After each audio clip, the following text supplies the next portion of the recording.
If you're coming into Medicare, you know by now there are a lot of decisions you're going to need to make. And one of those decisions is if you stay on original Medicare, Part A and Part B, and you're going to get a Medicare supplement, which Medicare supplement is the best one to get? I'm going to go over right now a couple of the most popular choices. And I'm Keith Armbrecht, founder of Medicare on Video, and I help people across the country make the right Medicare choices, and I can absolutely help you as well. The best part is there's no cost to allow me to help you. So hopefully you'll find the information I provide helpful, and I'd be glad to help you make your choices. So right now we're going to talk about the two most popular choices in Medicare supplement plans and what are the differences. So we have Plan G and we have Plan N. If you've been around long enough, you've likely heard that and you know a little bit about them, but I'm gonna make sure you understand all about them. So if you have any questions after the video, feel free to give me a call, send me an email. I'm happy to help with any of the Medicare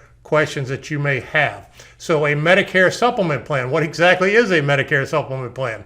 It is a Medigap plan, which is the same thing as Medicare supplement, and it is designed to fill the gaps that original Medicare does not cover. So Part A and Part B, they have some deductibles, they have some co-insurance, and a Medicare supplement plan is designed to help cover those parts so your out-of-pocket is very low during the year. And that's exactly what happens when you have original Medicare with a Medicare supplement plan. Your out-of-pocket costs is super low, probably a lot lower than what you have right now coming into Medicare. So when you're looking at Medicare supplement plans, this is our list of choices. We have 10 choices. And actually we now have 11 choices because there's this little asterisk up here that is one of the Medicare supplement plans. That's the high deductible plan. But right now we're going to narrow it down. We certainly don't need this many choices.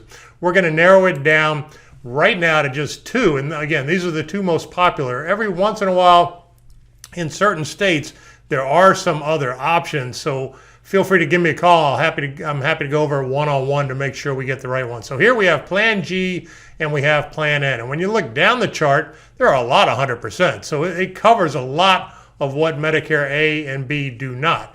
You notice on Plan G, the empty spot is the Part B deductible. So Plan G, the only thing it really doesn't cover is the Medicare Part B annual deductible, which is very low. Right now it's $198.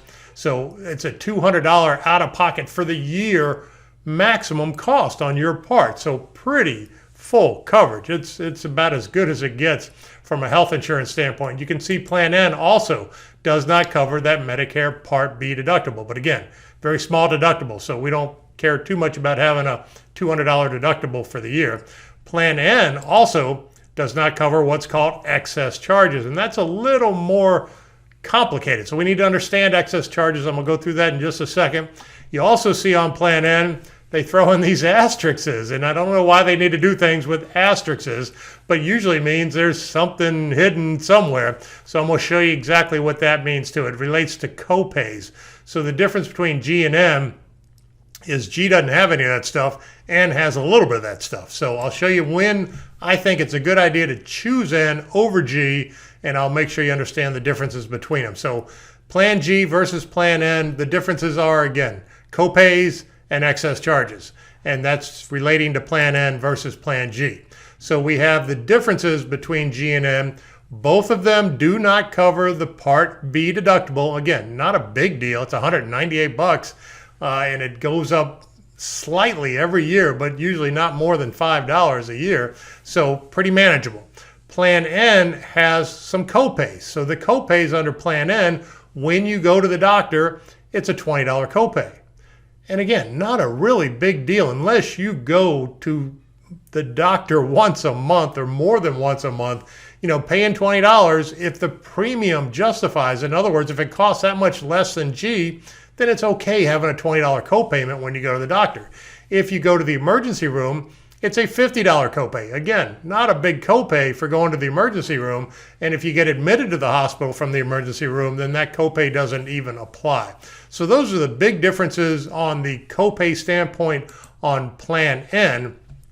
Then we come to excess charges, and this confuses people. Sometimes it scares people. Not as bad as it sounds, but it does sound like you need to understand it. So let's make sure we do. So when doctors contract with Medicare, they contract in one of two ways. They either take Medicare assignment or they just contract standard with Medicare. So if a doctor takes Medicare assignment, it means that they agree to take what Medicare pays them as payment in full. So nothing on your side if they take Medicare assignment. If they do not take Medicare assignment, if they're just on a standard Medicare contract, then they take what Medicare pays them, and it gives them the ability to charge you 15% above what Medicare pays them.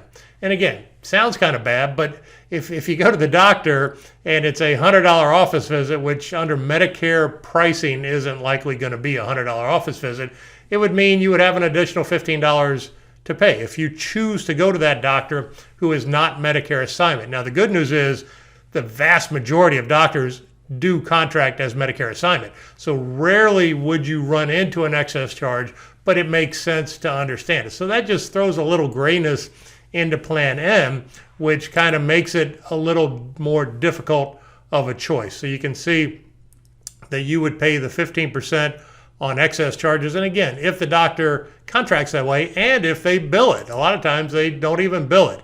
So if you are on Plan N, I try to make it as easy as possible for you to manage things. I made this URL.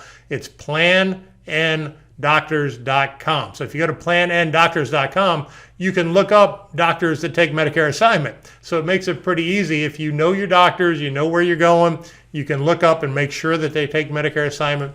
Makes it a little bit easier to manage things under Plan N. So when to choose Medicare Supplement Plan G? Pretty simple. You want full coverage. And it really is pretty much full coverage minus that Part B deductible. Again, $198, not a big deal. You want an affordable premium. In most cases, it's pretty close to $100 a month.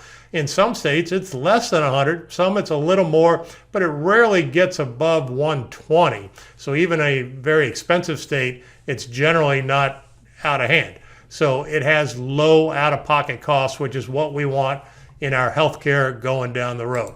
So when to choose Plan N?